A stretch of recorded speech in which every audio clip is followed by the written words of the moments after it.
between the losers of the first match, who are now trying to stay in the tournament. This time we have Alex Seymour as the purple Terran at 9 o'clock, and his opponent is our very own Root CatZ as the yellow Zerg at 3 o'clock. Cross positions on Lost Temple.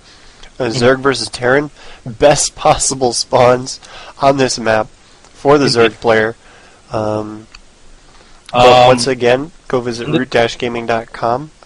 Visiting our website and putting kits on it will help us tremendously as we look for sponsors, and also support DreamHost, as they've done an excellent job supporting Root Gaming so far, and this tournament as well. So give them some love at dreamhost.com, especially if you need a website.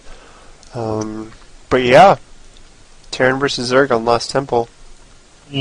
And I was like, ooh, when I saw Lost Temple, because Zerg versus Terran is so hard on this map. CatZ should be scouting pretty soon here to make sure that his opponent is rather on close ground positions, or I'm sorry, that's close ground and their positions on this position actually. Yeah, he already knows about the close air because of the Overlord, so that drone is heading down to the 6 o'clock base. And you can see that it's timed out that you'd still be able to drop a hatchery when you get there, or a pool, depending on where you see him, and not be really behind in any manner. Yeah, so what I would have done if I had scouted him was to drop a pool. Instead, I pull a drone, and I'm going to drop a hatchery, because this is the only positions where I feel like I'm safe to not do one base play against Terran on this map. So, CatZ was really happy to positions here, but still worried because Alex Seymour is such a great player from Quebecois.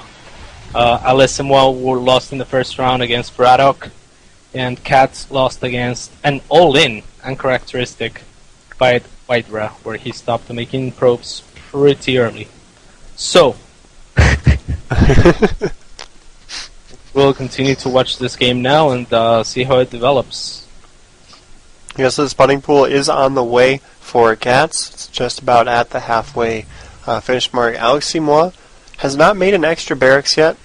He does have that tech lab on his first one and is now making a Reaper. We'll see if he's going to try any Reaper bunker shenanigans, but you see CatZ is doing a good job with his Overlord. If you look at his sight, with that drone at the bottom of the ramp and the Overlord, he can see pretty much anywhere in his natural expansion. And he does have the drone chasing around the SV as well, to try and make sure he doesn't try and put down a bunker anywhere sneaky. So right now, hatchery is finished, the SV has left, thinking that pretty safe against any sorts of bunker shenanigans, but we'll see what this Reaper does now that he's out onto the map. And look at this, Alex Seymour is going for a really, really, really fast expansion off of one barracks. CatZ's Overlord is placed so that he can see this. So he's going to be aware of the fact that Alex Seymour is going for a super fast command center. Alex Seymour doesn't know that CatZ's Overlord is sitting there, or at least he may know, but he doesn't know for sure. And this Reaper is going to tell CatZ as well, he has a tech lab on those barracks. So this is going to mean he just expanded off of one barracks, and he has a tech lab on those barracks. Which means he does not have a whole lot of Marines.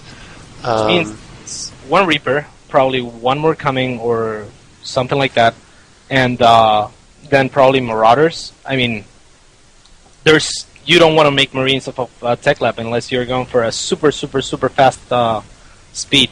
However, Alex Seymour does show the one Marauder to CatZ's Overlord, so CatZ is well aware of this. And look at CatZ, what a dick! He's just making a ton of speedlings, which is, I mean, if you look at this, he's not even walled off. This bunker probably will finish these speedlings not running straight for the natural expansion, so he will be able to get the Marauders in there. But there's nothing to stop these Zerglings from getting up the ramp. There's a ton more Zerglings in production. He's running straight for the mineral line, taking out that, the mule timed out on its own, and now trying to kill as many of these SVs as he possibly can. One Reaper going down, second one follows. Here comes more Zerglings trying to run in the front. The bunker will hold him off temporarily, but there's a lot more Zerglings on the way, with 12 more in production. That is a ton of Zerglings.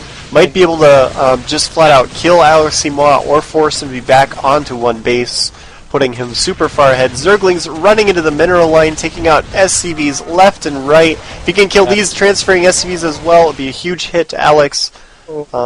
But at this point, he's basically having to give up his main base. An excellent decision by CatZ, going for the supply depots. One of the things that is going to help you a lot when your opponent has to give up a base is cutting into his supply. But, more Zerglings running in because he unloaded the bunker. So more SCVs are going down. Here comes the flank from CatZ from the top of the ramp and the bottom. There's the GG. There's the GG. And Aleximois is out of the Root Gaming Warzone. Really reactionary play from CatZ. I was actually streaming when I played this game, and I was telling my stream, okay, look at what we see. We see a barracks with a tech lab. It means he's not going to make many units. And then he expanded, which is super, super greedy. So there's two things that I could have done. I could have taken something like a third and droned up like crazy.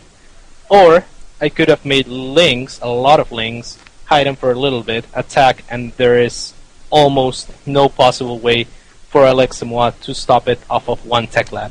Also, the Reaper gives away the